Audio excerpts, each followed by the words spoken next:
Hello, this is Penguin Science. So, have you ever thought about what it'd be like to live on a spaceship? Have you ever thought about the human experience? Because about 3,000 years ago, my ancestors would be living in the British Isles, surviving a relatively harsh land back then because you know, it's pretty cold up there, so you gotta not freeze to death. But besides that, whenever I look at how they would have lived compared to the modern day, after the Industrial Revolution and pre-Industrial Revolution, I do see how life was like back then compared to today. Back in the old days, you had to kind of manufacture your own things and make your own stuff because, well, you couldn't really buy things. Money wasn't really a very hot commodity back then.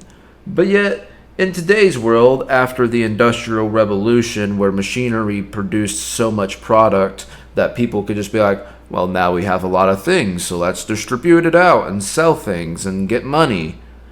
You would realize that there's this dilemma of what do you do at that point? Because, back in the old days, it was all about surviving and trying to produce enough resources so you could live.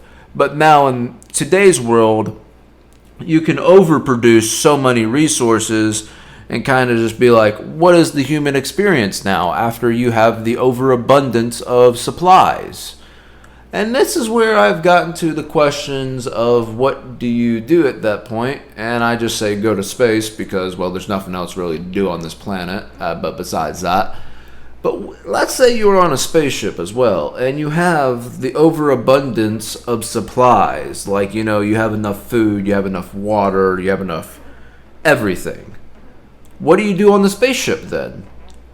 Well, you just kind of sit around and live. You don't really you don't go do this, you don't do that. You just kind of sit there on the spaceship and wait till you get to your destination.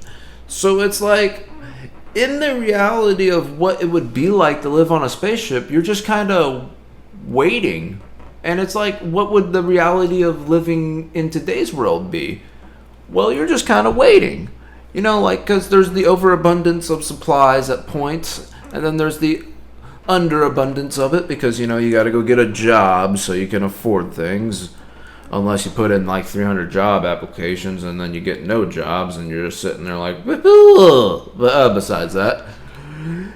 The things about living on a spaceship, though, is that there is a finite number of jobs. Like, you can't just work 24/7. Like, after a point, you just run out of work, and then you're just kind of like, well, I guess we kind of just live at this point, and I guess study science. That's kind of what I've thought at this point, because, well, that's what I enjoy as a hobby, but like, what do you do whenever you have the overabundance issue? Or, not, I don't really think that's an issue at that point. Like, what do you do whenever you have overabundance? Do you just, exist?